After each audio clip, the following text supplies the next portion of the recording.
Let us now talk about the third step, identifying major channel alternatives so that you can distribute your product effectively.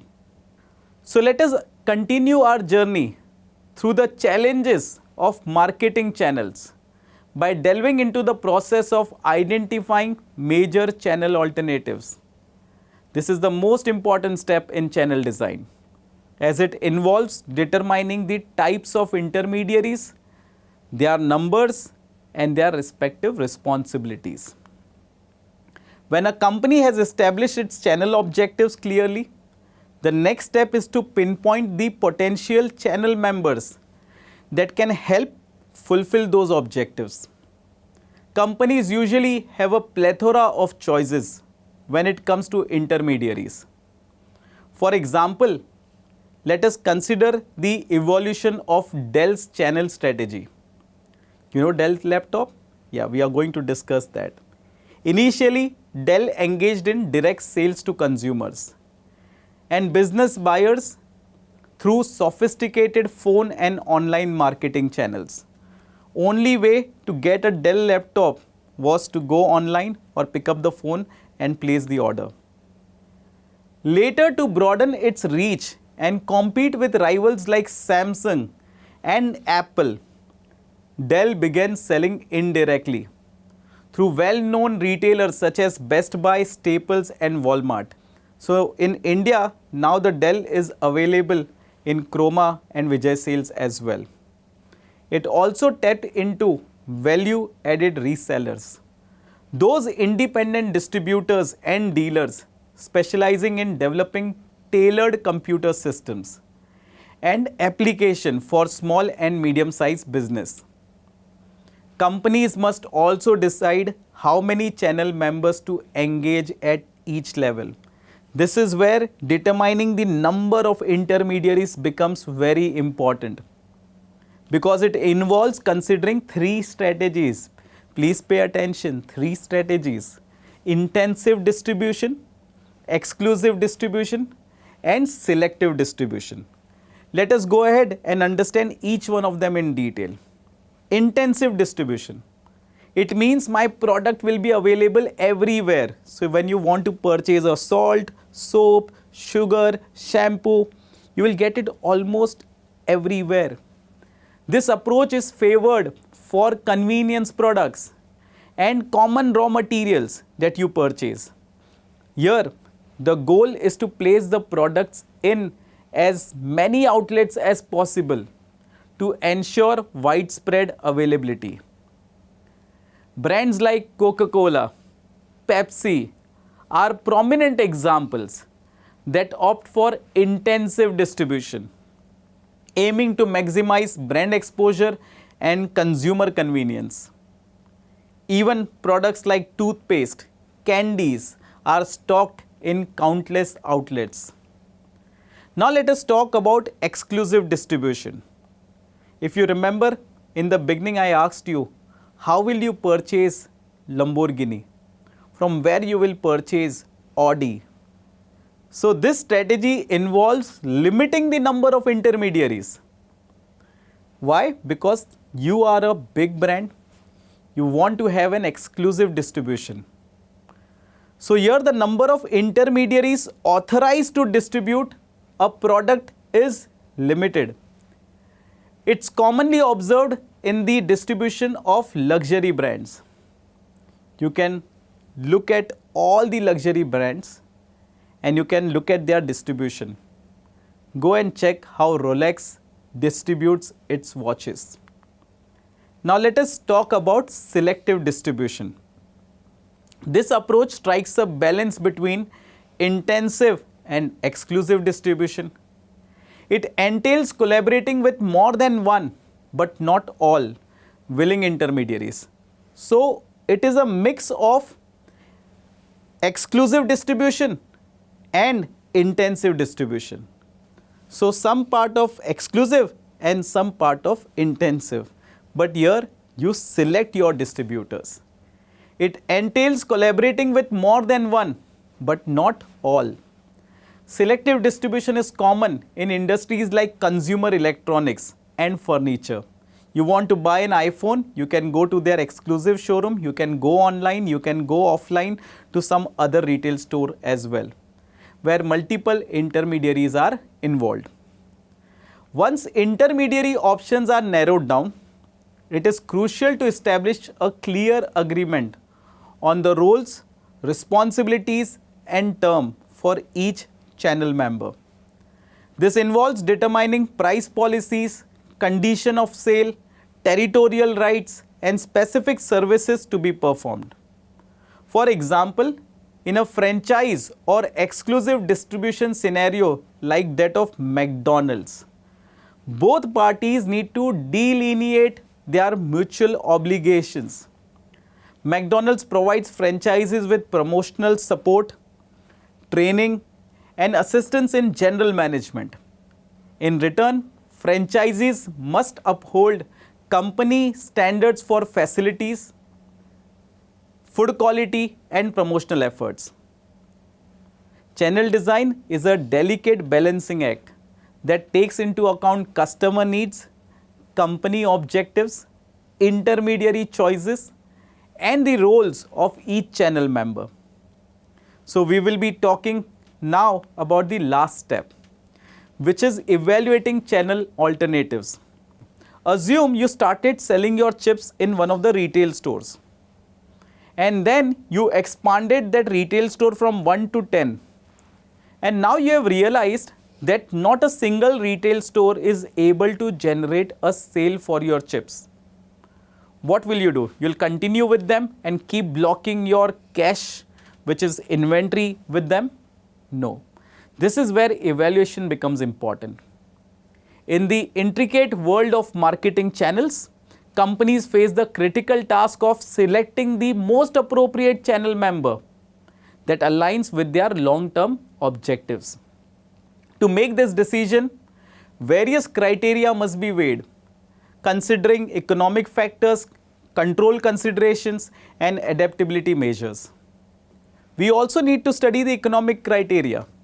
A thorough evaluation of channel alternatives begins with an economic analysis.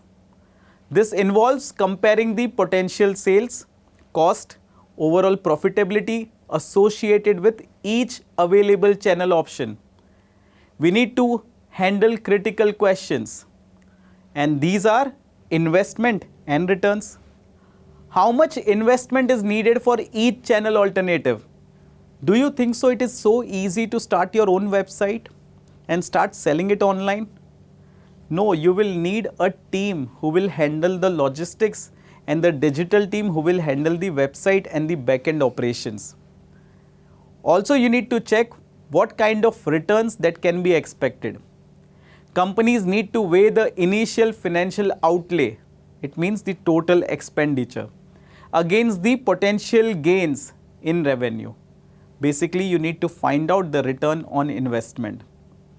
Can we just ignore the cost and profitability? No. The companies need to understand what are the costs associated with each channel alternatives.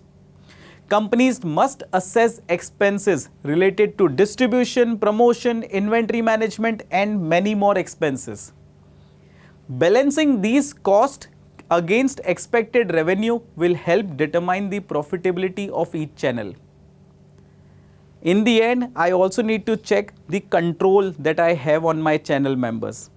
Just imagine I started the whole ice cream parlor. I started giving franchisee to all the people and now they are selling competitors' ice cream as well in my store. I mean, definitely I will be the biggest loser in this case. So control over marketing efforts is vital aspect to be considered in channel design. Companies need to gauge the level of control they will need to maintain over their distributors or over their products promotion or marketing that the company is planning to do. So we need to understand the level of control. Different intermediaries have varying degrees of influence on how a product is presented and promoted to consumers. Companies often prefer to retain as much control as possible, maintaining control over product messaging, brand positioning, overall marketing strategy, ensures consistency and alignment with company values. In a rapidly changing business landscape, the ability to adapt is crucial. Marketing channels often involve long-term commitments, yet companies need flexibility to respond to evolving market conditions. Key considerations in this case needs to be understood. Channels often require long-term commitments and investments. Companies need to assess their willingness to commit to a particular channel for an extended period. Commitment is really long term. Just imagine you opened a saving account from the nearest branch and that branch has gone for a shutdown because they are opening it some other place. What will people perceive? The bank has gone bankrupt. That is the reason when banks are opening their branches, they take a long-term commitment from the property owners. We also need to understand the environment adaptability. How well can the chosen channel adapt to changes in the business environment? If the business environment changes, then how quickly my distributors can change? Flexibility is essential to accommodate shift in consumer behavior, market trends, and technological advancements. When evaluating channel alternatives, it's important to strike a balance among economic, control, and adaptability criteria. On one side, I want to gain the benefit of cost. On the other side, I want the benefit of flexibility, the change that I want from my distributors. A channel that demands long-term commitment should be superior on both economic and control grounds to justify the commitment. Companies should aim for a comprehensive view that aligns with their overall strategic objectives. The process of selecting a marketing channel is a complex system requiring careful consideration of these criteria. By delving into economic implications, control dynamics, and adaptability measures, companies can make informed choices that optimize their distribution strategies and drive long-term success. So this is how the companies need to understand the overall system of distribution. Let us now go ahead and talk about designing international distribution channels. It means you are going to other country. It is just like Unilever coming to your country and they started distributing Lifebuoy to every single corner of the country. In the realm of international marketing, crafting effective distribution channel is a multifaceted endeavor.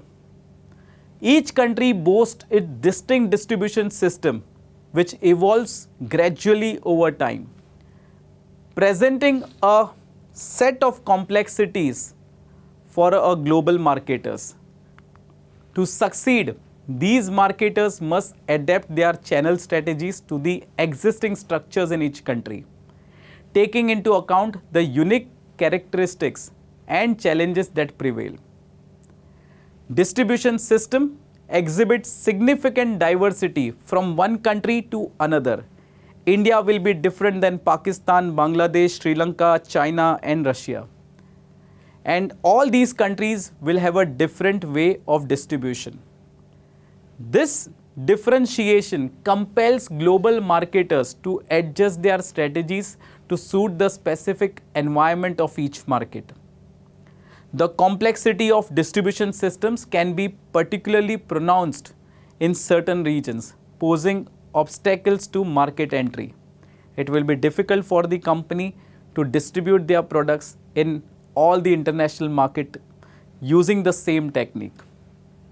India's intricate distribution network centered around neighborhood kirana shops, hindered by lot of regulatory and other challenges.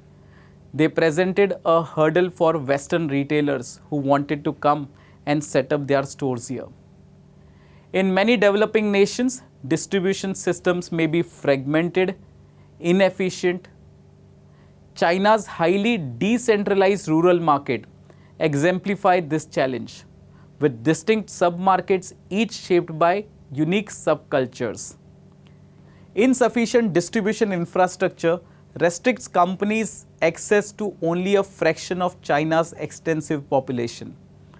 The fragmented nature of China's distribution system leads to disproportionately high logistics costs compared to other nations. That is the reason adapting to the local condition is the most important thing that the companies should understand. Local conditions can wield a profound influence on a company's distribution approach in global markets. Tailoring strategies to align with specific conditions can yield success. For example, Nestle employs self-employed salespeople with refrigerated carts to deliver products door to door in low-income neighborhoods in Brazil, where supermarket access is limited. In crowded Asian and African cities, where traditional drive-thrus are impractical, fast food giants like McDonald's and KFC rely on motorbike delivery, where the drivers deliver their products to serve customers who order by phone or go online to make a purchase. The diversity of global markets translates to a wide spectrum of channel alternatives for international marketers. Constructing efficient and effective channel systems between and within different countries is indeed a formidable task. So, designing channels that navigate the complexities, regulations, and consumer behaviors of diverse markets requires careful consideration and customization. So, now we can see that in this intricate landscape of international distribution, the ability to adapt and innovate becomes paramount. Successful global marketers recognize the need to harmonize their strategies with the unique attributes of each country, finding the delicate balance between centralization and localization. As they rightly say, go global, act local, basically glocalization strategy. By crafting flexible and responsive channel designs, international businesses can position themselves for success in an ever-evolving global marketplace. This is the end of this section. We will study more in the upcoming sections.